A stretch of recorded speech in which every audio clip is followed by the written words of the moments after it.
Bismillahirrahmanirrahim. Assalamualaikum warahmatullahi wabarakatuh. Terima kasih kepada Bapak Ibu guru yang terhormat yang telah hadir dalam ruangan ini. Dalam rangka saya akan menyampaikan sosialisasi tentang budaya positif. Hal ini berkaitan dengan salah satu tugas yang harus dilaksanakan dalam rangka mengikuti pendidikan guru penggerak angkatan 7 Kota Bandar Lampung. Baik, yang saya hormati Bapak Ibu guru, dalam hal ini saya akan mengangkat tema yang memang saat ini sedang digaungkan oleh pemerintah, yaitu tentang budaya positif. Apa sih budaya positif tersebut? Secara sederhana, budaya positif adalah nilai-nilai, gagasan, tindakan, dan karya-karya baik dalam kehidupan bersama-sama. Sebenarnya budaya positif itu adalah hal-hal atau tindakan-tindakan yang dapat kita lakukan di dalam kelas, di dalam sekolah untuk menanamkan nilai-nilai kebajikan kepada murid kita. Nantinya nilai-nilai kebajikan ini bermuara kepada kebajikan universal, nilai-nilai kebajikan yang dianggap baik oleh kita semua. Nah, Bapak Ibu, dalam menerapkan budaya positif tersebut, kita sebagai guru harus menempatkan pada posisi mana kita berada. Pada posisi apa di sini yang layak yang dapat kita lakukan ketika kita akan menanamkan budaya positif di dalam sekolah. Nah, 5 posisi tersebut, yang pertama adalah kontrol guru sebagai penghukum, yang kedua adalah kontrol guru sebagai pembuat orang merasa bersalah, yang ketiga adalah kontrol guru sebagai teman, yang keempat kontrol guru sebagai pemantau, dan yang kelima adalah sebagai manajer. Setidaknya kita sebagai guru, kita berada pada posisi kontrol guru sebagai teman atau sebagai pemantau, bahkan kalau bisa kita berada pada posisi manajer. Nah, untuk itu marilah kita bersama-sama belajar Bapak Ibu untuk mencapai posisi tersebut. Baik, kita bahas satu persatu posisi tersebut. Yang pertama adalah posisi kontrol guru sebagai penghukum. Pada posisi ini biasanya guru akan memberikan hukuman ketika murid membuat kesalahan. Nah, kita memberikan hukuman ini dengan harapan siswa akan memperbaiki kesalahannya. Tapi tanpa kita sadari, sebenarnya posisi ini akan memberikan efek jangka panjang. Artinya siswa akan melakukan kebaikan itu karena takut dihukum atau takut terkena hukuman. Dan dalam jangka panjangnya efeknya yaitu akan biasanya memberikan rasa sakit hati kepada guru yang memberikan hukuman tersebut. Nah, posisi yang kedua ini adalah posisi kontrol guru membuat orang merasa bersalah. Biasanya pada posisi ini guru akan mengucapkan kata-kata yang membuat murid merasa bersalah. Misalnya, wah kok kamu begitu sih? Wah, ibu kecewa deh sama kamu. Bapak kecewa deh sama kamu. Nah, ucapan-ucapan itu akan membuat siswa merasa minder, kecewa, bahkan mungkin dia merasa bersalah dalam sepanjang hidupnya. Posisi yang ketiga yaitu posisi kontrol guru sebagai teman. Pada posisi ini biasanya guru akan memposisikan dirinya sebagai teman kepada murid. Sebenarnya posisi ini sudah bagus buat kita sebagai guru. Tetapi posisi ini mempunyai kelemahan. Kenapa? Karena biasanya anak-anak hanya akan menurut kepada guru yang dianggap sebagai temannya. Dan murid itu akan tergantung kepada guru tersebut, sehingga anak-anak tidak mandiri. Posisi yang keempat yaitu kontrol guru sebagai pemantau. Nah, pada posisi ini guru biasanya lebih menekankan pada konsekuensi atas tindakan yang dilakukan oleh siswa. Contohnya, ketika murid tidak mengerjakan tugas yang kita berikan, biasanya murid akan mendapatkan poin, ya, atau mendapat jam tambahan untuk mengerjakan tugas tersebut. Dan itu biasanya ada aturannya. Sudah ada aturan di sekolah. Artinya biasanya guru berpatokan kepada peraturan sekolah yang berlaku. Kemudian yang kelima adalah posisi kontrol sebagai manajer. Nah, ini posisi ini yang saat ini mungkin paling ideal bagi kita. Ya, sebagai guru, jadi kita berusaha untuk mencapai posisi manajer ini. Apa sih posisi manajer ini? Nah, pada posisi ini tugas kita sebagai guru adalah ketika murid melakukan sebuah kesalahan, ya, kita memberikan solusi, mencari bersama-sama dengan murid, mencari jalan keluarnya, ya,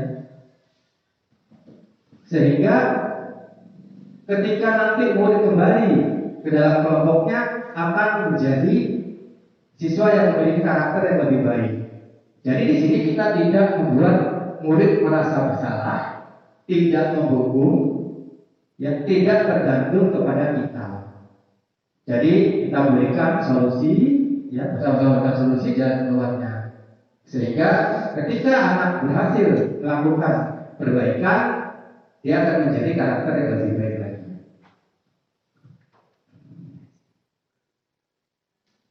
Nah, terkadang kita juga bertanya, kenapa sih siswa kadang-kadang sering membuat masalah, sering membuat tindakan-tindakan kesalahan di sekolah? Nah, itu terkait dengan 5 kebutuhan dasar manusia. Jadi apabila siswa melakukan sebuah kesalahan, pasti ada salah satu dari 5 kebutuhan dasar itu yang tidak terpenuhi. Nah, 5 kebutuhan dasar itu, yang pertama adalah bertahan hidup, yang kedua kasih sayang dan rasa diterima, yang ketiga penguasaan, yang keempat kebebasan, dan yang terakhir adalah kesenangan. Nah, muara dasarnya, kebutuhan dasarnya ini dari semua kebutuhan ini adalah nanti bertahan hidup. Artinya siswa melakukan segala tindakan adalah untuk mempertahankan hidupnya. Selanjutnya, mari kita pahami ketika anak membuat sebuah kesalahan, ya, misalnya karena dia merasa kurang kasih sayang dalam keluarga, misalnya di dalam sekolah mereka usir kepada temannya. Tujuannya apa? Untuk mencari perhatian guru dan teman-temannya. Nah, ini mereka lakukan karena kan salah satu kebutuhan dasarnya yaitu kasih sayang tidak terpenuhi. Kemudian selanjutnya yang kedua yaitu penguasaan. Nah, ketika kita memberikan tugas kepada siswa, kemudian siswa tidak mengerjakan tugas, kita telusuri kenapa siswa tersebut tidak mengerjakan. Apakah memang mereka tidak menguasai dengan materi yang kita berikan? Sehingga kita harus cross check dulu kepada siswa. Kenapa mereka seperti itu? Jadi kita cross check terlebih dahulu sebelum kita memberikan statement-statement negatif kepada siswa. Kemudian selanjutnya adalah kebebasan. Jadi setiap siswa itu sebenarnya membutuhkan kebebasan untuk hidup di dalam kehidupannya dan di dalam sekolah. Selanjutnya adalah kesenangan. Nah, Bapak Ibu, ketika kita memberikan proses pembelajaran, ketika anak tidak mengikuti pembelajaran dengan baik atau tidak konsentrasi, ya, mungkin salah satu dari kebutuhan yaitu kesenangan tidak terpenuhi. Nah, untuk itu sebenarnya PR bagi kita sebagai guru, bagaimana membuat proses pembelajaran itu menjadi menyenangkan. Bagaimana menciptakan proses pembelajaran di mana siswa aktif, berperan aktif, kemudian mengikuti pembelajaran dengan menyenangkan.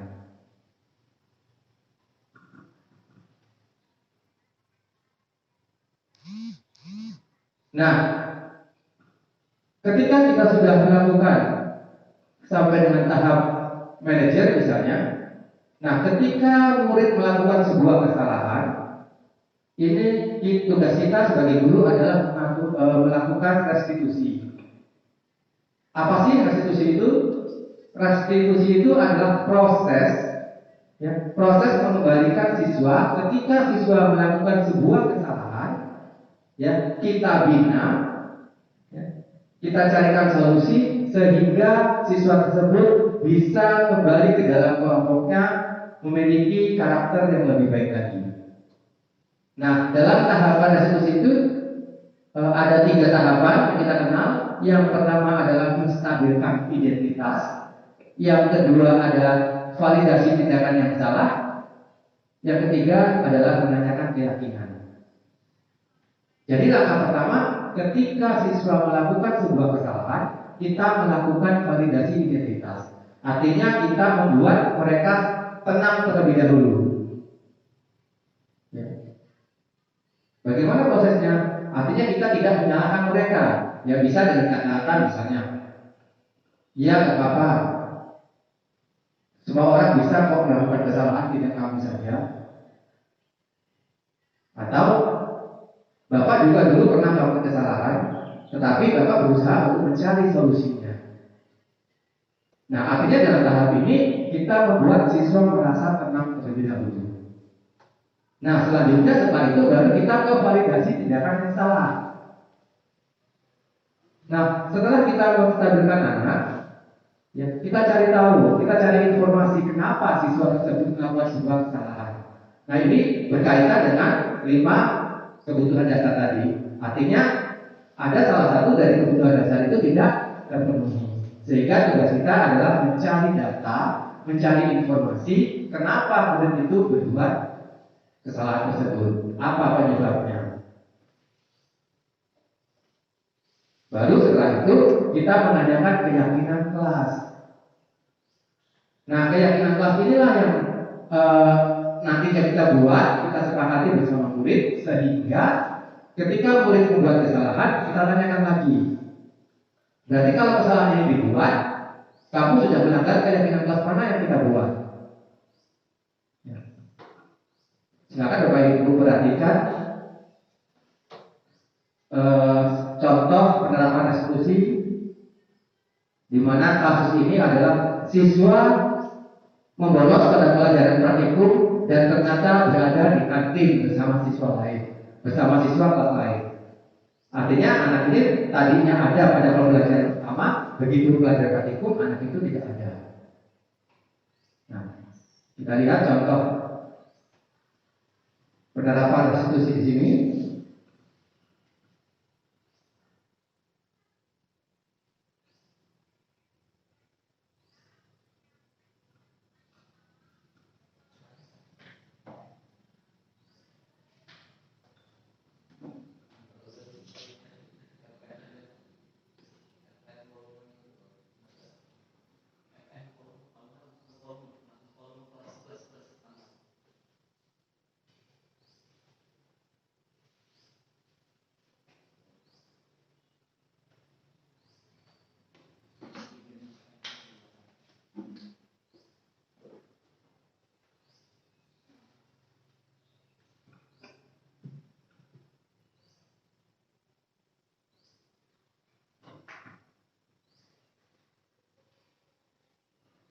Kemudian kasus yang kedua,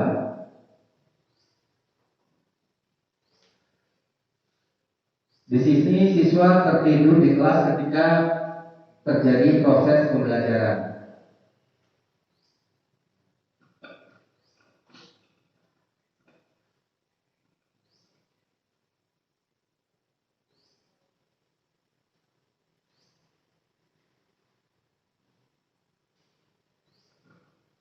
Nah, di sini prosesnya Bapak Ibu. Jadi ketika siswa melakukan kesalahan, ya, kita panggil khusus, ya, kita misalnya panggil ke ruangan dulu, ada ruangan tertentu, sehingga kita tidak membuat mereka mengaku di depan kelas atau di depan teman-temannya, sehingga kita bisa panggil ke dalam kantor misalnya, kemudian kita cari tahu masalahnya apa, ya. kenapa dia bertindak seperti itu, kemudian setelah dia tahu, kita tanyakan keyakinan kelas mana yang dia langgar. Nah, setelah itu kita tanyakan, kira-kira apa yang akan dia lakukan untuk memperbaiki kesalahan yang telah dia lakukan. Nah, ini prosesnya Bapak Ibu. Jadi kita tidak menghukum mereka, tapi kita bersama-sama dengan murid tersebut mencari solusi apa yang harus dilakukan untuk memperbaiki kesalahan tersebut.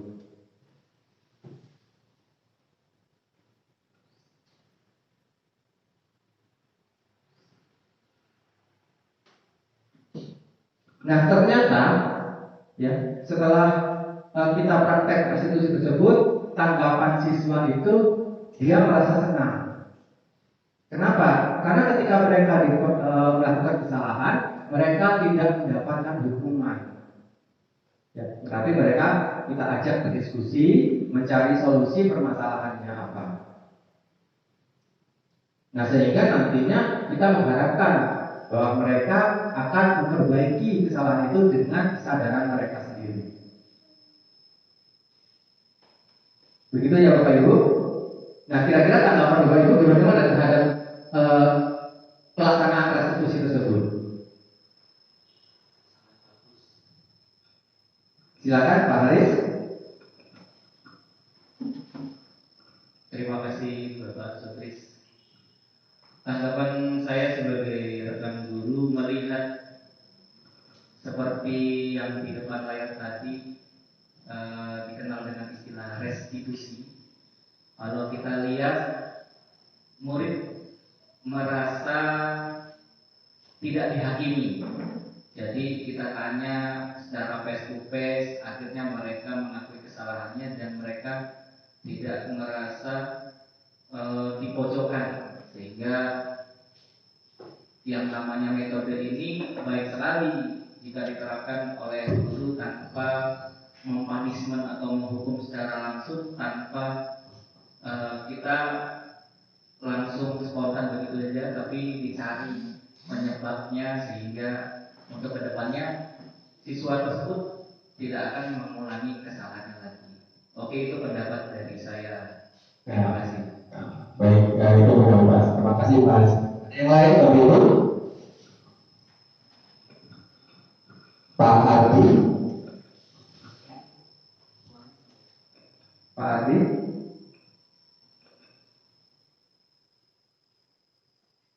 Ada, silakan.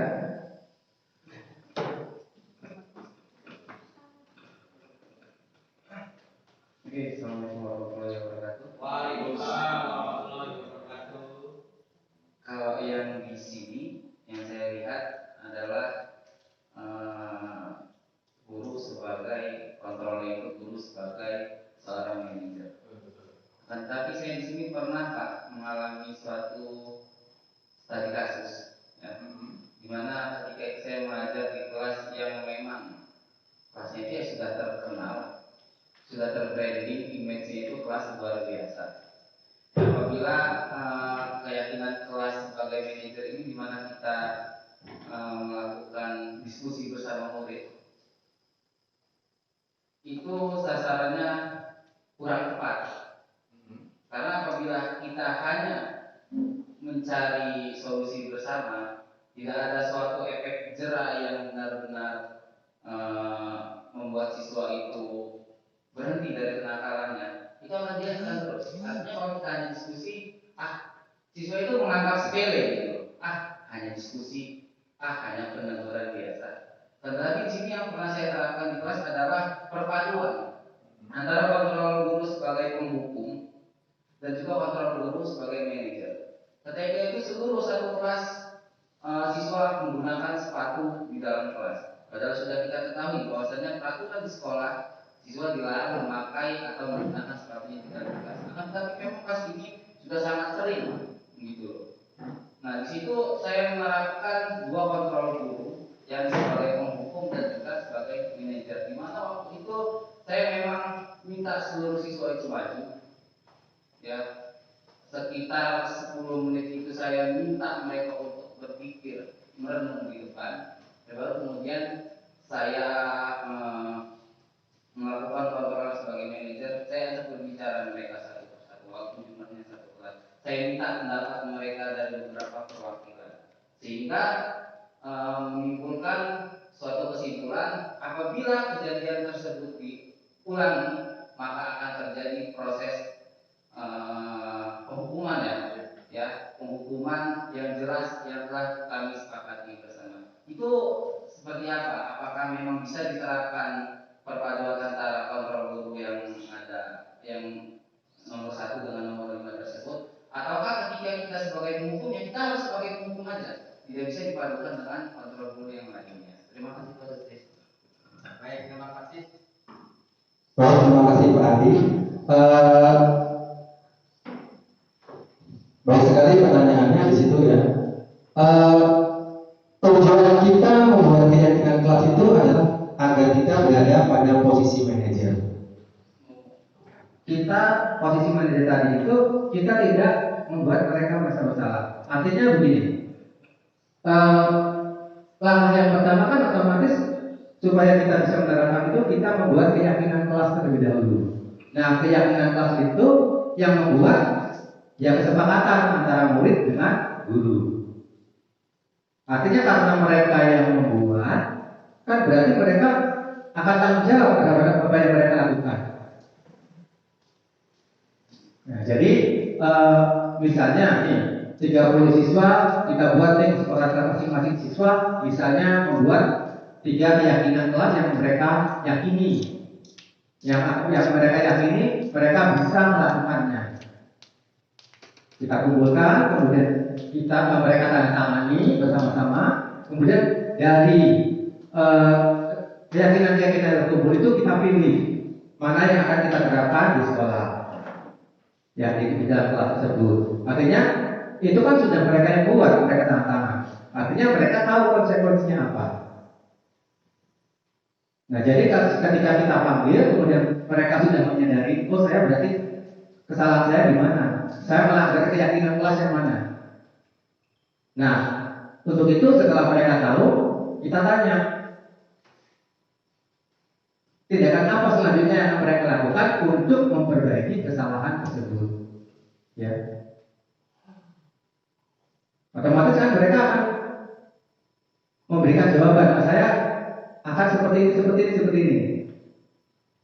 Nah, setelah mereka memberikan tanggapan, mereka memberikan langkah apa yang mereka lakukan, kita beri kesempatan kepada mereka, kita lihat pada perkembangannya berhasil enggak. Nah, itu tujuan kita membuat keyakinan kelas. Jadi anak menyadari apa yang mereka lakukan, yang mereka sepakati, sehingga mereka tahu apa yang harus mereka lakukan. Tujuannya apa? Tujuannya adalah ketika mereka melakukan kebajikan itu berdasarkan dalam dirinya sendiri. Jadi bukan berdasarkan peraturan sekolah yang berlaku. Kalau selama ini kan yang terjadi adanya peraturan sekolah. Memang nggak salah sih sebenarnya peraturan sekolah. Nah, peraturan sekolah itu kan yang buat sekolah. Siswa tidak terlibat. Artinya siswa harus melakukan peraturan tersebut sehingga jika melanggar ada konsekuensinya seperti tadi misalnya mendapatkan poin, kemudian kalau poinnya sudah mencapai 100 sekian gitu kan ada konsekuensinya, misalnya dia harus keluar dari sekolah dan sebagainya. Tetapi kalau keyakinan kelas mereka yang buat sendiri, otomatis ya mereka akan melaksanakan dengan sebaiknya. Itu harapan kita. Jadi tujuan kita adalah menanamkan kesadaran kepada murid untuk melakukan nilai-nilai kebajikan berdasarkan dari diri mereka sendiri, bukan berdasarkan aturan, bukan karena ditegur oleh guru, atau bukan karena ingin mendapatkan penghargaan. Begitu Bapak Ibu. Bagaimana bagus? Cukup ya. Ada yang lain Bapak Ibu? Baik Bapak Ibu, saya kira ini yang dapat saya sampaikan. Apabila nanti ada hal-hal yang ingin kita diskusikan atau ingin kita tanyakan, kita diskusikan bersama di lain waktu. Saya akhiri. Wassalamualaikum warahmatullahi wabarakatuh. Waalaikumsalam. Kasih dulu.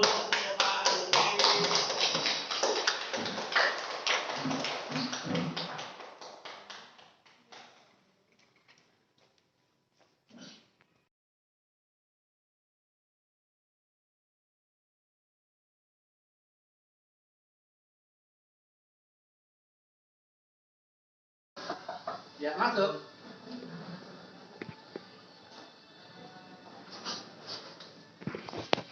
Ya, tahu kenapa Bapak tanya ke kantor?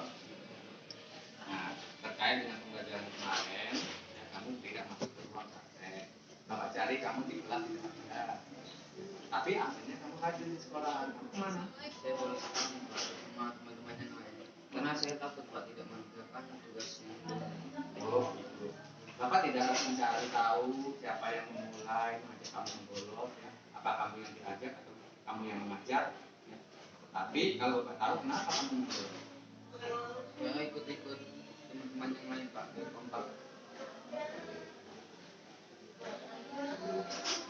Ya, meskipun kamu belum menyelesaikan tugas, intinya kan kamu tidak, salah satunya pertama kompak dengan kawan-kawan, ya. Kemudian kamu takut masuk kelas karena tidak mengerjakan tugas, ya. Kalau kita tidak mengerjakan tugas bukan berarti kita tidak bisa mengikuti pembelajaran. Nah, berarti kan kalau seperti ini kamu sudah melanggar keyakinan kelas yang sudah pernah kita buat bersama, kita sepakati bersama. Keyakinan kelas yang mana? Disiplin dan tanggung jawab. Oke. Nah, disiplin dan tanggung jawab seperti apa yang kamu ketahui? Ya, kita harus menaati kelas Pak, pada saat pelajaran kita harus mengerjakan tugas. Oke. Berarti kalau sudah ingat, sekarang apa yang akan kamu lakukan? Saya tidak akan mengulangi lagi Pak. Saya akan mengajak teman-teman untuk keyakinan kelas. Oke. Kalau begitu Bapak maafkan, tapi dan Bapak menghargai usaha kamu untuk memperbaiki kesalahan yang kamu buat. Nah, akan Bapak lihat nanti perkembangannya pada minggu depan. Apakah kamu memang betul-betul berusaha untuk memperbaiki atau tidak? Oke, silakan kamu kembali. Coba gimana lihat hasilnya?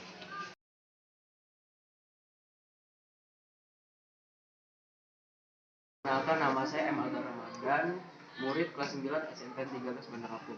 Tanggapan saya atas praktek restitusi yang dilakukan oleh Bapak Sutikno menurut saya sudah pas. Ketika kita melakukan kesalahan, kita tidak diberi hukuman atas kesalahan yang kita buat, tetapi kita diajak mencari solusi untuk mengatasi masalah yang ada, sehingga kita dapat memperbaiki dan tidak akan mengulangi kesalahan yang sama. Demikianlah tanggapan saya atas praktek restitusi tersebut. Saya akhiri. Wassalamualaikum warahmatullahi wabarakatuh.